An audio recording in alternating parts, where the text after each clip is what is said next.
Hello friends, आज हम लोग बात करेंगे इक्विलिब्रियम के बारे में। जनरली जो स्टूडेंट के मन में कंफ्यूजन होता है इक्विलिब्रियम को लेकर के, वो इजीली इन चीजों को समझ जाते हैं कि कोई भी ऑब्जेक्ट अगर रेस्ट में है तो ऑब्जेक्ट इक्विलिब्रियम में है। बट वो इन चीजों को नहीं समझ पाते हैं या समझने में परेशानी जाती है कि कोई भी ऑब्जेक्ट, मूविंग ऑब्जेक्ट कैसे इक्विलिब्रियम में हो सकता है। और भी क्वेश्चन होते हैं लाइक कोई भी प्लेनेट जो मोशन कर रहा होता है, प्लेनेट इक्विलिब्रियम में होता है। This is example of equilibrium. तो स्टूडेंट कंफ्यूज हो जाते हैं कि कैसे कोई मूविंग ऑब्जेक्ट इक्विलिब्रियम में हो। तो ऐसे सारे क्वेश्चन आज इस सेशन में हम लोग कंप्लीट करेंगे। सबसे पहले हम लोग इक्विलिब्रियम का डेफिनेशन देखते हैं। तो इक्विलिब्रियम का सबसे पहला डेफिनेशन होता है कि कोई भी ऑब्जेक्ट, अगर मान लीजिए कि मेरे पास एक कोई सर्कुलर प्लेट है और इस ऑब्जेक्ट का अगर नेट फोर्स, मतलब इस पे फोर्स लग रहे हैं, एक लग रहे हो, दो लग रहे हो, like F2, F1 and numbers of forces acting over it. हम ऐसा नहीं कह रहे हैं तीन ही फोर्स लग रहे हैं, कई सारे फोर्स लग रहे हैं। And if the summation of all the forces is zero, I mean कि अगर नेट फोर्स इस ऑब्जेक्ट पर जीरो हो और साथ में इस ऑब्जेक्ट का टॉर्क क्या होता है तो उसके बारे में भी बात करेंगे। फिलहाल जानिए definition. Torque about any axis equal to zero. अगर इस ऑब्जेक्ट पर लगने वाले सारे फोर्सेस के समेशन जीरो होते हैं और अगर उस ऑब्जेक्ट का टॉर्क जीरो होता है तो हम लोग कहेंगे बॉडी किस में है, इक्विलिब्रियम में है। तो जस्ट चेंज योर ओपिनियन कि कोई ऑब्जेक्ट रेस्ट में तभी इक्विलिब्रियम में, ऐसा डेफिनेशन नहीं है। डेफिनेशन इक्विलिब्रियम का सिंपली है कि net force acting on the object, सारे फोर्सेस का सम ऑब्जेक्ट पे जितना लग रहा है वो जीरो होना चाहिए, साथ ही में ऑब्जेक्ट के किसी भी एक्सिस के अबाउट नेट टॉर्क जीरो होना चाहिए।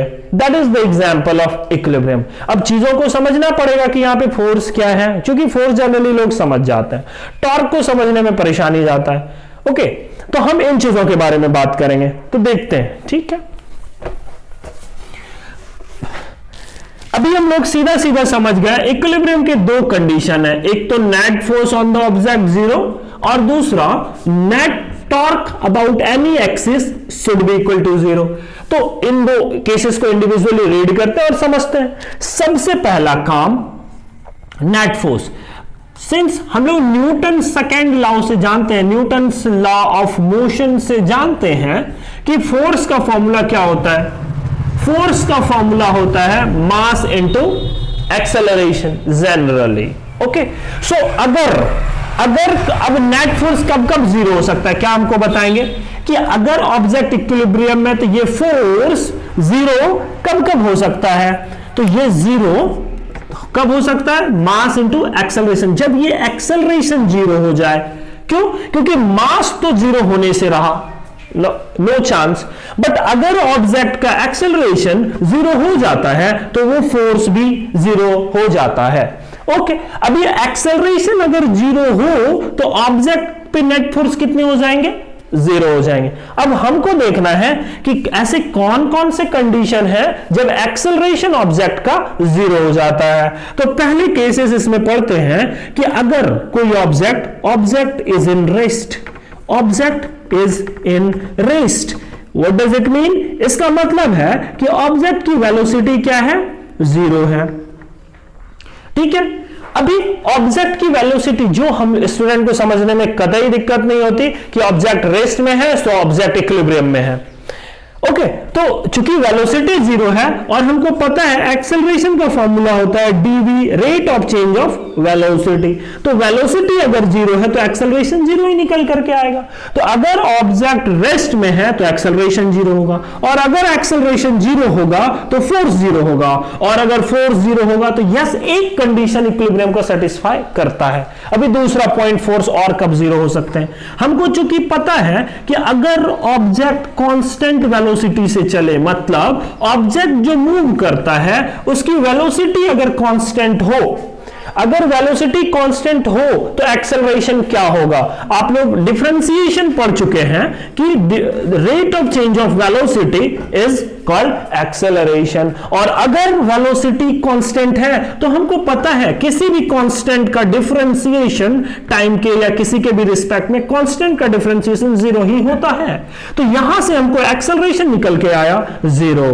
तो यहां से एक चीज आप जरा ध्यान दें कि अगर मेरा वेलोसिटी ऑब्जेक्ट अगर कांस्टेंट वेलोसिटी से मूव करे, व्हाट डज इट मीन? इसका मतलब है कि अगर कोई ऑब्जेक्ट मान लेते हैं 2 मीटर पर सेकंड से मूव कर रहा है और टाइम के चेंजेस के बावजूद उसकी वेलोसिटी 2 मीटर पर सेकंड मेंटेन रहती है तो उसकी वेलोसिटी कांस्टेंट मानी जाएगी। और अगर वेलोसिटी कांस्टेंट है तो एक्सेलरेशन कांस्टेंट का डिफरेंशिएशन करेंगे तो जीरो ही आएगा। और अगर ऑब्जेक्ट का एक्सेलरेशन जीरो आता है इसका मतलब है कि ऑब्जेक्ट में फोर्स जीरो है। इस तरीके से दो कंडीशन है, ऑब्जेक्ट या तो रेस्ट में रहे या तो कांस्टेंट वेलोसिटी से मूव करे तो ऑब्जेक्ट पर एक्सेलरेशन जीरो हो जाएगा और ऑब्जेक्ट पे जब एक्सेलरेशन जीरो होगा नेट फोर्स जीरो होगा। तो अगर आपको यह बताना है कि ऑब्जेक्ट इक्विलिब्रियम में है तो पहले यह चेक करना पड़ेगा। इससे हमको एक कंडीशन मिल जाएगा कि नेट फोर्स कब जीरो होता है। आई होप आप समझ रहे हैं बातों को। अभी हम लोग बात करेंगे टॉर्क के बारे में। फ्रेंड्स, तो इस तरीके से हमको दो कंडीशन मिल गए नेट फोर्स जीरो होने के। पहला कंडीशन दैट ऑब्जेक्ट रेस्ट में हो मतलब वेलोसिटी ही जीरो हो, और दूसरा केस मिल गया हम लोगों को कि ऑब्जेक्ट कांस्टेंट वेलोसिटी से मूव कर रहा हो। अगर कांस्टेंट वेलोसिटी से मूव करेगा ऑब्जेक्ट तो यहां भी एक्सेलरेशन जीरो, और रेस्ट में हो तो भी एक्सेलरेशन जीरो। और अगर एक्सेलरेशन जीरो होता है तो हम लोगों का नेट फोर्स जीरो होता है, और एक केस हमने सेटिस्फाई कर लिया। अब हम बात करेंगे टॉर्क पे।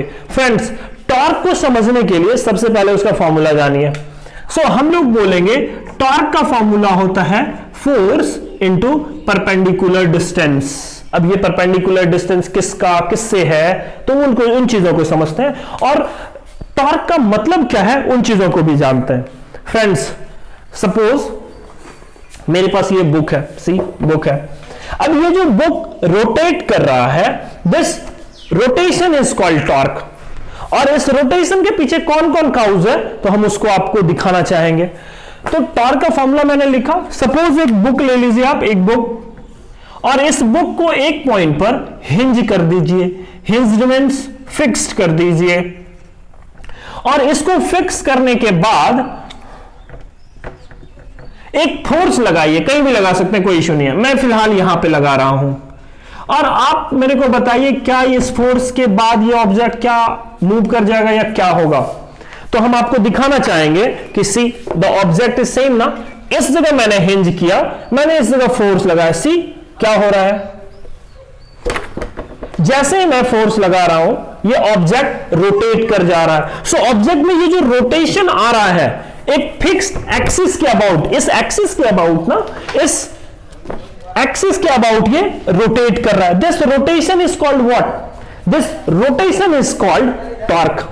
तो अब इस टॉर्क में आप बताइए कि ये डिस्टेंस क्या, ये फोर्स क्या। तो इस ऑब्जेक्ट में कितना रोटेशन आ रहा है उसको निकालने के लिए हम लोग करते हैं फोर्स जो लगा रहे हैं और साथ में परपेंडिकुलर डिस्टेंस किससे। तो हम बोल रहे हैं ये distance line of action of force, ये F जो है ये line of action of force है, और ये एक्सिस जो है this is axis of rotation. तो इन दोनों के बीच जो perpendicular I mean shortest distance है दिस इज कॉल्ड R। सो हमेशा, क्योंकि इस एक्सिस ऑफ रोटेशन और इस line of action of force के बीच बहुत सारे डिस्टेंस लाइक दिस, तो स्टूडेंट कंफ्यूज हो जाएंगे कि कौन सा लेना है। So should not confuse, distance should always be perpendicular, I mean shortest distance हमेशा हम लोगों को लेना है। और इस एक्सिस और इस line of action of force के बीच, चूंकि फोर्स इधर लग रहा है इसी डायरेक्शन में फोर्स है, इसके बीच शॉर्टेस्ट डिस्टेंस हमेशा ये है। सो इस एक्सिस के अबाउट, इस हिंज पॉइंट के अबाउट ये डिस्टेंस R है। तो यहां से हमको फोर्स पता चल गया एंड टॉर्क के बारे में पता चल गया। Okay, so torque is a vector quantity. जब ये फोर्स हम लोग लगाते हैं तो ये रोटेशन करता है, वही टॉर्क होता है। ठीक है, तो अगर किसी ऑब्जेक्ट का टॉर्क जीरो हो जाए तो ऑब्जेक्ट के बारे में हम लोग क्या कहते हैं? ऑब्जेक्ट का दूसरा कंडीशन भी सेटिस्फाई होने लगता है। चीजों को समझना पड़ेगा, क्योंकि टॉर्क मजाक नहीं है, मजाक नहीं है। अभी हम लोग थोड़ा सर्कुलर मोशन का कहानी देखते हैं, हम ज्यादा डीप नहीं जाएंगे क्योंकि आप लोगों सर्कुलर मोशन पढ़ लिए होंगे, आई थिंक सो। थोड़ा थोड़ा हिंट करेंगे, for sure you will get it. Okay, so हम लोग एक सर्कुलर मोशन लेते हैं। टॉर्क का फॉर्मूला मैंने लिखा, that is force into perpendicular distance.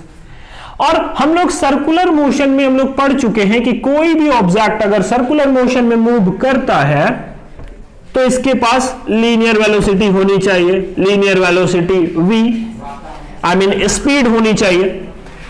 Circular motion में एक सेंटर की तरफ एक्सेलरेशन होता है, जो कि अगर ऑब्जेक्ट सर्कुलर मोशन में है यानी रोटेशन कर रहा है, यानी अगर सर्कुलर पाथ पे है तो टॉर्क भी होगा ना, और टॉर्क भी है तो ये तो हमेशा होने वाला है।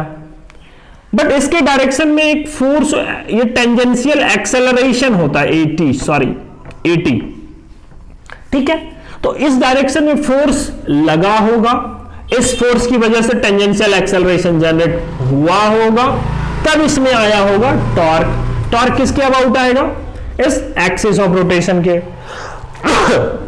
इस एक्सिस ऑफ रोटेशन और line of action of force के बीच जो डिस्टेंस है, इस सर्कुलर मोशन का रेडियस है। This is line of action of force, I hope you have got it. This is axis, this is line of action of force, and this is the shortest distance r। तो अगर इस object में force लगाएं तो ये कितने speed से move करेगा, तो इसके लिए हम लोग टॉर्क लिख पाएंगे, that is force into this distance f r। कोई डाउट नहीं है ना? कोई डाउट नहीं है, ठीक है। इस फोर्स की वजह से इस ऑब्जेक्ट में एक्सेलरेशन कितना आया, दैट इज 80। अब हम चीजों को समझते हैं। हम लोग न्यूटन सेकेंड लॉ से जानते हैं कि force equal to mass into acceleration होता है, और साथ ही हम लोग सर्कुलर मोशन में ऑलरेडी पढ़ चुके हैं कि ये जो टेंजेंशियल एक्सेलरेशन होता है वो होता है एंगुलर एक्सेलरेशन और रेडियस के बराबर। This should not be forgotten. Okay, so tangential acceleration depend करता है एंगुलर एक्सेलरेशन पे, साथ ही रेडियस ऑफ द सर्कल पर भी। ओके, सो अभी और यहां पे हम लोग क्या लिखेंगे, मास इंटू टेंजेंशियल एक्सेलरेशन, क्योंकि इस फोर्स की वजह से इस ऑब्जेक्ट में जो एक्सेलरेशन आ रहा है वो इसी डायरेक्शन में आ रहा है। अब हम थोड़ा इसमें करते हैं कुछ, देखिए आप, बोथ साइड हम लोग रेडियस r से, मतलब इसके रेडियस से r से मल्टीप्लाई करते हैं। कोई दिक्कत नहीं है, कर सकते हैं, कोई इश्यू नहीं। और इस 80 की वैल्यू यहां से लिखते हैं। हमको बताइए फोर्स इनटू परपेंडिकुलर डिस्टेंस, ये r क्या हो जाएगा, ये यही तो है टॉर्क। तो टॉर्क इक्वल टू, अगर फोर्स के लगाने से ये ऑब्जेक्ट अगर रोटेट करता है तो इसमें टॉर्क जनरेट हो, वो टॉर्क कितने के बराबर होगा, तो यहां से समझ में आ रहा है मास इनटू रेडियस, और इस 80 की वैल्यू हम लोग लिखते हैं that is alpha into r square. Okay, so यहां से हम लोगों का टॉर्क का जो फॉर्मूला निकल करके आ रहा होता है दैट इज, सॉरी ये r स्क्वायर नहीं, अल्फा इंटू r। सो यहां से जो टॉर्क का फॉर्मूला आ रहा है mr square into alpha. Friends, तो यहां से हमको टॉर्क के बारे में पता चल पा रहा है mr स्क्वायर इंटू अल्फा, और इस mr स्क्वायर को हम लोग बोलते हैं moment of inertia of object. तो हम लोग m is equal to I alpha लिखते हैं। फ्रेंड्स, लोगों को एक कंफ्यूजन होता है, ये मोमेंट ऑफ इनर्शिया क्या है, टॉर्क क्या है। तो इन चीजों के बारे में मैं बता दूं कि जिस तरीके से लीनियर मोशन के लिए रिस्पॉन्सिबल लीनियर फोर्स होता है, उसी तरीके से सर्कुलर मोशन के लिए रिस्पॉन्सिबल टॉर्क होता है। जिस तरीके से लीनियर मोशन के न्यूटन लॉ के फॉर्मूले में हम लोग force equal to mass into acceleration लिख रहे होते हैं, in the same way rotary circular motion के केस में हम लोग क्या लिख रहे होते हैं, torque equal to mass into acceleration. But चूंकि मास की जगह पे यहां पे आई आ रहा होता है, इस आई का नया नाम होता है that is moment of inertia. Mass और मोमेंट ऑफ इनर्शिया एनालॉगस होता है एक दूसरे का। कहते हैं ना इनर्शिया किसको कहते हैं, तो आप इनर्शिया के बारे में सुनिए। मास ही इनर्शिया है और इनर्शिया ही मास है। आप इन चीजों को एनालाइज कीजिए कि इनर्शिया होता क्या है। इनर्शिया का जो सिंपल मतलब है वो है रेजिस्ट टू चेंज। कोई भी ऑब्जेक्ट किसी भी सिचुएशन में हो, वो उस सिचुएशन को मेंटेन करना चाहता है अनटिल एंड अनलेस कोई एक्सटर्नल फोर्स उस पर काम ना करे।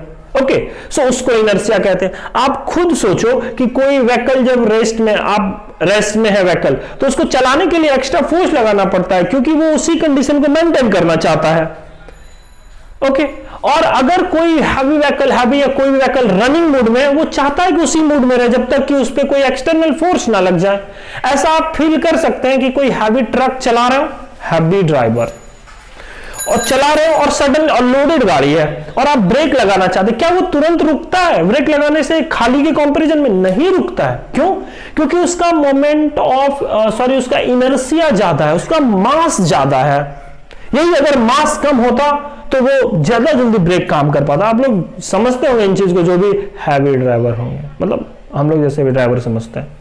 ओके, सो मास ही इनर्शिया है और इनर्शिया ही मास। जिसमें जितना ज्यादा मास उतना ज्यादा इनर्शिया, उतना ज्यादा वो प्रॉब्लम क्रिएट करेगा to change. I hope you have got it. तो यहां से एक और फॉर्मूला निकल के आया, that is torque equal to I into alpha. So let me write, गमछी, हम लोग बिहार वाले ना, गमछी। सो हम लोगों का यहां से टॉर्क का एक और फॉर्मूला निकल के आता है, that is moment of inertia of an object, साथ में एंगुलर एक्सेलरेशन ऑफ ऑब्जेक्ट। हम लोगों को दो फॉर्मूला पता चल गया।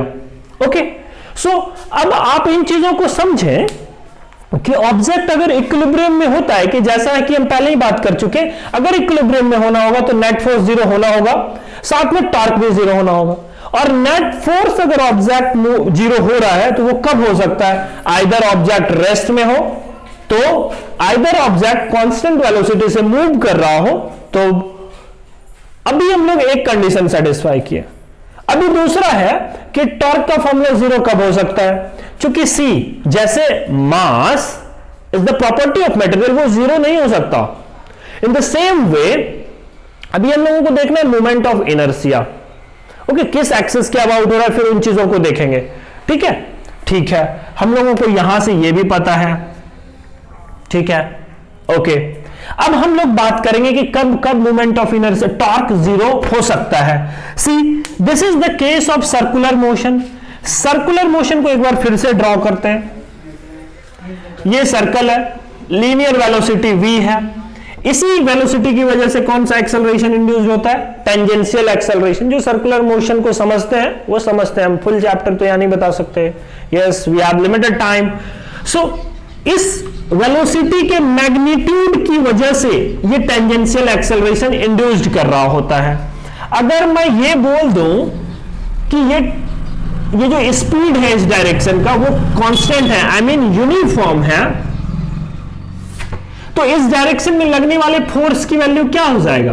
वो हो जाएगा mass into dv upon dt, क्योंकि एक्सेलरेशन का फॉर्मूला ही dv अपॉन dt होता है। क्योंकि मैंने इस डायरेक्शन में लगने वाले फोर्स को इससे डिक्टेट किया है और ये यूनिफॉर्म है, मतलब कांस्टेंट है, तो यहां से ये टर्म जीरो आ जाएगा। तो हम लोगों का फोर्स इस डायरेक्शन में कितना हो जाएगा? जीरो हो जाएगा। और अगर इस डायरेक्शन का फोर्स जीरो हो जाता है, I mean tangential acceleration zero हो जाता है, तो क्या हमको बता पाएंगे कि अगर टेंजेंशियल एक्सेलरेशन जीरो हो रहा है, इसके पीछे रीजन कौन है? एंगुलर एक्सेलरेशन जीरो हो रहा है, क्योंकि सर्कुलर मोशन का रेडियस थोड़ी जीरो होगा, कभी नहीं होगा जीरो। एंगुलर एक्सेलरेशन जीरो हो जाएगा। और अगर एंगुलर एक्सेलरेशन जीरो हो रहा है, ये इसका मतलब टॉर्क भी जीरो हो रहा है, क्योंकि zero multiplied by anything should be zero. So I hope you are getting what I'm telling. Okay, so आपको यह भी समझ में आया होगा कि मूविंग ऑब्जेक्ट भी इक्विलिब्रियम में रह सकता है। सी, अगर ऑब्जेक्ट कांस्टेंट वेलोसिटी से मूव कर रहा है तो ऑब्जेक्ट इक्विलिब्रियम में हो सकता है। और सर्कुलर मोशन में भी अगर ऑब्जेक्ट कांस्टेंट वेलोसिटी से कांस्टेंट लीनियर वेलोसिटी है, इसमें velocity I am talking about linear tangential speed, linear tangential speed, वो अगर कांस्टेंट है तो टॉर्क भी जीरो होता है। तो अब इन चीजों को ध्यान में रख करके हम लोग कहानी करते हैं और चीजों को समझते हैं और कुछ एग्जाम्पल देते हैं। Like we have an example कि कोई भी बंदा मूव कर रहा है v कांस्टेंट से, तो बताइए क्या ये इक्विलिब्रियम में है? तो सबसे पहले दिमाग में एक ही घंटी बजनी चाहिए, क्या फोर्स जीरो है नेट, क्या torque any about any axis zero है? तो वो देखते हैं। अगर ये कांस्टेंट वेलोसिटी से मूव कर रहा है, इसका मतलब force equal to mass into acceleration, और mass acceleration equal to DV upon DT. Since velocity constant है तो differentiation of constant velocity should be zero, और यहां से हमको फोर्स जीरो। एक केस मैंने सेटिस्फाई कर लिया कि मूविंग ऑब्जेक्ट पे फोर्स जीरो हो सकते हैं। चूंकि ये लीनियर डायरेक्शन में मूव कर रहा है, so there is no any torque. Torque, you have to understand, torque means rotation. Whenever path move in arc, in circular path, then only torque will induce, ना, क्योंकि circular condition में torque आता है। So right now there is no torque about any axis, तो ये zero हो जाएगा। So हम क्या पाएंगे कि ये ऑब्जेक्ट किस कंडीशन में, that is in equilibrium.